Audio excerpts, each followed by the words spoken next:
আপনি যদি PSC aspirant হয়ে থাকেন তাহলে এই ভিডিওটি সম্পূর্ণ আপনার জন্য। আপনারা ইতিমধ্যেই খবর পেয়েছেন যে পিএসসি মিসলেনিয়াস এক্সাম আগামী 40 দিনের মধ্যেই হতে চলেছে।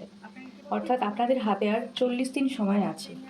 এবার এই কিছু দিনের মধ্যে পিওয়াইকিউ অ্যানালিসিস করে কোন কোন টপিকে গুরুত্ব দিলে ভালো স্কোর করা যাবে সেই বিষয়েই এই ভিডিওতে আলোচনা করব।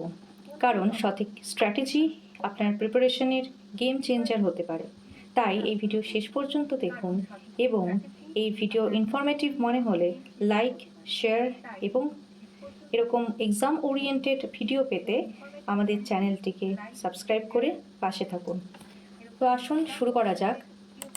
প্রথমেই দেখে নেব যে হিস্ট্রি থেকে প্রিভিয়াস ইয়ারে কোয়েশ্চেন কোথা থেকে এসছিল। তো 2023 যদি পিওয়াইকিউ অ্যানালিসিস করা যায় তাহলে দেখা গেছে যে গভর্নর জেনারেল আর ভাইসরয় এই টপিক থেকে কিন্তু প্রিভিয়াস ইয়ার কোয়েশ্চেন্স এসছে। বুদ্ধিজম জৈনিজম থেকে এসছে, গুপ্তাস থেকে, দিল্লি সুলতানেত আর আইএনএম অর্থাৎ ইন্ডিয়ান ন্যাশনাল মুভমেন্ট থেকে এসেছে। এটা মহাবিদ্রোহ এবং তার পরবর্তী সময় থেকে শুরু করে স্বাধীনতা পর্যন্ত অর্থাৎ 1947 পর্যন্ত যে ইন্ডিয়ান ন্যাশনাল মুভমেন্ট ছিল সেখান থেকে কিন্তু প্রশ্ন আসছে। 2019-এর পিওয়াইকিউ অ্যানালিসিস করলে দেখা যাবে বিজয়নগর এম্পায়ার থেকে একটা কোয়েশ্চেন এসেছিল, আইএনএম থেকে বেশ কিছু কোয়েশ্চেন এসছে, দিল্লি সুলতানেত ভীষণ ইম্পর্টেন্ট, মুঘল থেকে কোয়েশ্চেন এসছে, ট্রাইবাল পিজন মুভমেন্ট থেকেও কিন্তু প্রশ্ন এসেছিল, সোশিও রিলিজিয়াস রিফর্ম থেকে প্রশ্ন এসেছে এবং বেদিক এরা থেকে কিন্তু প্রশ্ন এসেছে। দুটোই পড়তে হবে, আর্লি বেদিক এবং লেটার বেদিক। এছাড়া যদি আরও প্রিভিয়াস ইয়ার কোয়েশ্চেনের ট্রেন্ড দেখা যায় তাহলে দেখা যাবে 2018 সালেও কিন্তু আইএনএম থেকে কোয়েশ্চেন এসছে। অর্থাৎ আইএনএম কিন্তু এক্সাম পার্সপেক্টিভ থেকে ভীষণ গুরুত্বপূর্ণ একটা টপিক হয়ে যাচ্ছে। এছাড়া বিভিন্ন ফরেন ইনভেশন যেগুলো হয়েছিল সেগুলো থেকে কিন্তু প্রশ্ন এসেছে। আর বুকস অ্যান্ড অথার্স থেকেও প্রশ্ন এসেছে। বুকস অ্যান্ড অথার্স অর্থাৎ এনশিয়েন্ট হিস্ট্রি যেসব বইগুলো ছিল সেটা, এছাড়াও মিডাইভাল হিস্ট্রি এবং মডার্ন হিস্ট্রির যেসব গুরুত্বপূর্ণ বই আছে সেগুলো থেকে কিন্তু প্রশ্ন এসেছে। 2013-য় দুটো শিফট এক্সাম হয়েছিল, সেই দুটো শিফট অ্যানালিসিস করলে দেখা যাচ্ছে এখানেও তাই ফরেন ইনভেশন থেকে প্রশ্ন এসেছে। বুকস অ্যান্ড অথার্স সমানভাবে গুরুত্বপূর্ণ, আইএনএম থেকেও প্রশ্ন এসছে, দিল্লি সুলতানেত মুঘল প্রি হিস্ট্রি থেকে একটা কোয়েশ্চেন এসেছিল এবং গভর্নর জেনারেল ভাইসরয়, তাছাড়া সোশিও রিলিজিয়াস রিফর্ম আর গুপ্তা থেকে কিন্তু প্রশ্ন এসেছে। এবার এই প্রিভিয়াস ইয়ারের ট্রেন্ড ফলো করে যদি একটা সাজেশন তৈরি করা যায় যে কোন চ্যাপ্টারগুলো ভীষণ ইম্পর্টেন্ট, এগুলো যেগুলো আমাদের কি উচিত যে আগে রিভিশন করা, সেগুলো হচ্ছে এগুলো। বুকস অ্যান্ড অথার্স হিস্টোরিক্যাল যেগুলো সেগুলো অবশ্যই দেখতে হবে। এছাড়া নিউজ পেপার অ্যান্ড জার্নালসও কিন্তু সমানভাবে গুরুত্বপূর্ণ। এছাড়া কি গভর্নর এবং ভাইসরয় তো অবশ্যই পড়তে হবে, দিল্লি সুলতানেত মুঘল আর আইভিসি অর্থাৎ ইন্দাস ভ্যালি সিভিলাইজেশনের কোথাকার কি ফাইন্ডিংস পাওয়া গেছে, মানে কোথায় কোন জিনিসগুলো পাওয়া গেছে এটা কিন্তু পরীক্ষায় আসে। ভেদিক এজও দেখতে হবে। এছাড়া বুদ্ধিজম থেকে কোয়েশ্চেন এসছে, জৈনিজম থেকে সেরকমভাবে না আসলেও এটা কিন্তু আসতে পারে, আসার চান্স আছে।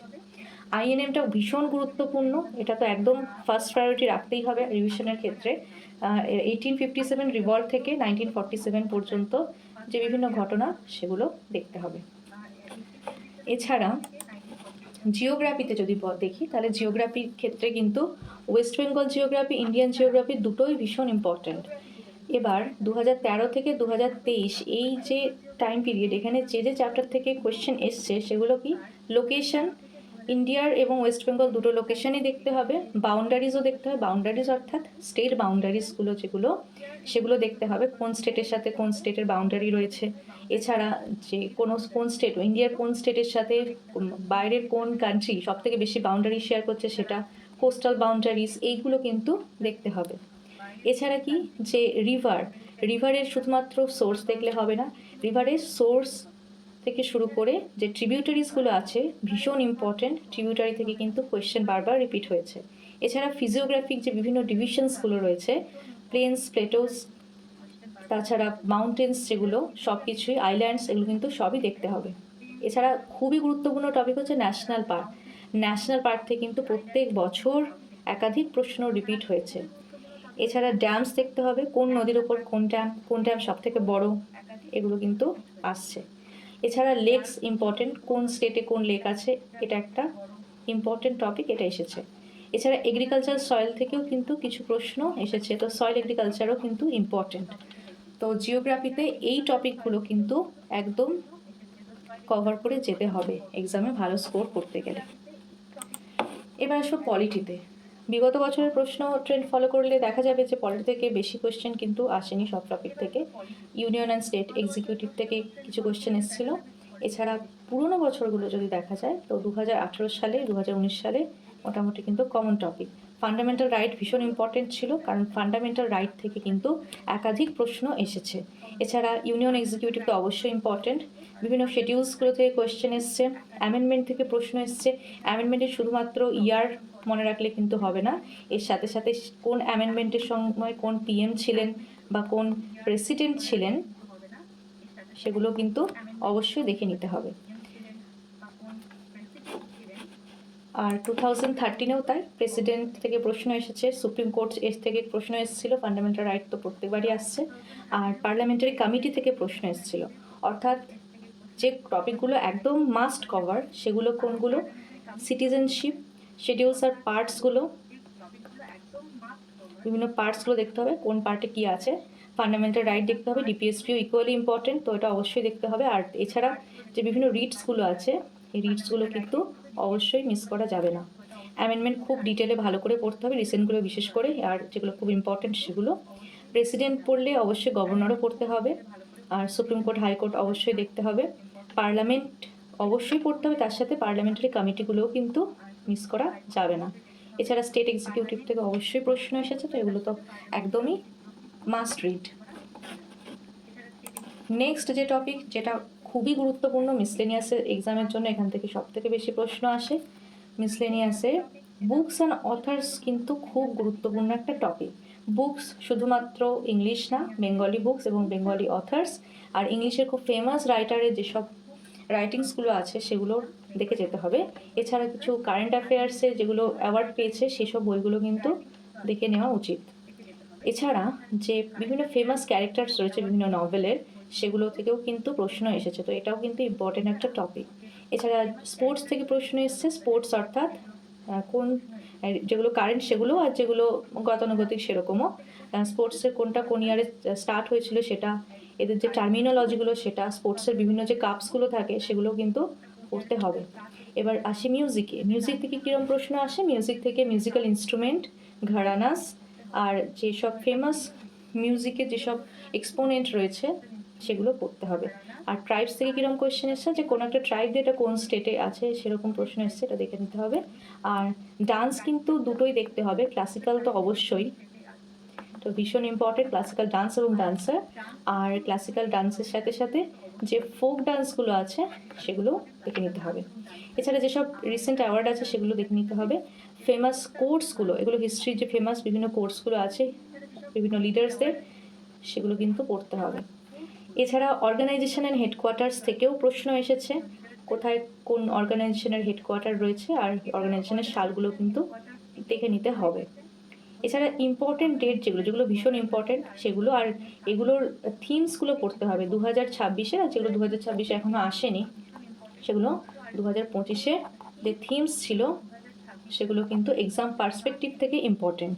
এছাড়া র্যামসার সাইট রিসেন্টগুলো তো দেখতেই হবে, প্রথমটা কোনটা সেটা, আর এটার সাথে সাথে কোন সংস্থা যুক্ত সেগুলো দেখতে হবে।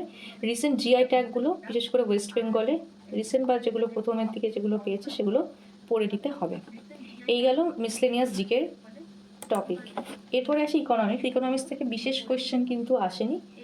ইকোনমিক্সের কারেন্ট অ্যাফেয়ার্স থেকে বেশ কটা প্রশ্ন এসেছিলো, আর ব্যাংকিং থেকে এক বছর এসছে, আর 5-year প্ল্যান তো সবসময় ইম্পর্টেন্ট, এটা তো অবশ্যই পড়তে হবে। এর সাথে সাথে নীতি আয়োগটাও দেখে নিতে হবে। এবার আসি 40 দিনের যে স্ট্র্যাটেজি, সেটা কী করতে হবে, যে ফার্স্ট 1 থেকে 20 দিন চেষ্টা করতে হবে যে কোর রিভিশন করা, যে টপিকগুলো পড়া ছিল সেগুলো অবশ্যই, আর বেশি ফোকাস করতে হবে কোন পার্টে, যে স্ট্যাটিক যে জিকেগুলো আছে সেগুলো, অর্থাৎ যে ডান্স আছে, মিউজিক, স্পোর্টস এসবে। আর যে আইএনএমের পার্টটা, অর্থাৎ 1857 থেকে 1947 এই যে পিরিয়ড, এই টাইমে যে বিভিন্ন ঘটনাগুলো, বিভিন্ন ইভেন্টস সেগুলো পড়তে হবে। এছাড়া পলিটির যে ইম্পর্টেন্ট চ্যাপ্টারগুলো থেকে প্রশ্ন এসছে সেগুলো দেখতে হবে। আর কোর জিওগ্রাফি অর্থাৎ অবশ্যই লোকেশন বাউন্ডারিজ, ফিজিওগ্রাফি আর রিভার, এটা কিন্তু একদম আগে কভার করে নিতে হবে। এরপরে বাকি 21 থেকে 32 দিনের সময় ওয়েস্ট বেঙ্গল জিওগ্রাফিটা একটু ফোকাস করলে অবশ্যই ভালো, যেহেতু ওয়েস্ট বেঙ্গলের পরীক্ষা ওয়েস্ট বেঙ্গল জিওগ্রাফি থেকে কিন্তু কোয়েশ্চেন আসবে। কারেন্ট অ্যাফেয়ার্সের ক্ষেত্রে বিভিন্ন স্কিমসগুলো, রিসেন্ট অ্যাওয়ার্ড, স্পোর্টসের রিলেটেড কারেন্ট অ্যাফেয়ার্স আর ন্যাশনাল কারেন্ট অ্যাফেয়ার্স, এগুলো কিন্তু ইম্পর্ট্যান্ট। আর র্যাঙ্কিং যেগুলো সেগুলো দেখতে হবে। আর হিস্ট্রির বাকি পার্ট অর্থাৎ মিডাইভেলের যে পার্টগুলো বা এনশিয়েন্টের, সেটা এই পরের দিকে কিন্তু রিভিশন করে নিলে অবশ্যই ভালো। আর ইকোনমির যে টপিকগুলো বলছিলাম ওগুলো থেকে মোটামুটি প্রশ্ন এসেছে, তো এগুলো রিভিশন করতে হবে। এবার লাস্ট কদিন আগে যখন মোটামুটি সব চ্যাপ্টার রিভিশন হয়ে যাচ্ছে ইম্পর্টেন্ট, তখন ফুল লেন্থ টেস্ট দিতে হবে। আর টেস্ট শুধু দিলে হবে না, টেস্টে যে কোয়েশ্চেনগুলো পারা যাচ্ছে না সেগুলো কিন্তু ভালো করে এরারটা অ্যানালিসিস করতে হবে আর ঠিক করে নিতে হবে, যাতে আসল এক্সামে গিয়ে কোনো রকম ভুল না হয়। তো এই ছিল আজকের ভিডিও। তো আজকে এখানেই শেষ করলাম। নমস্কার।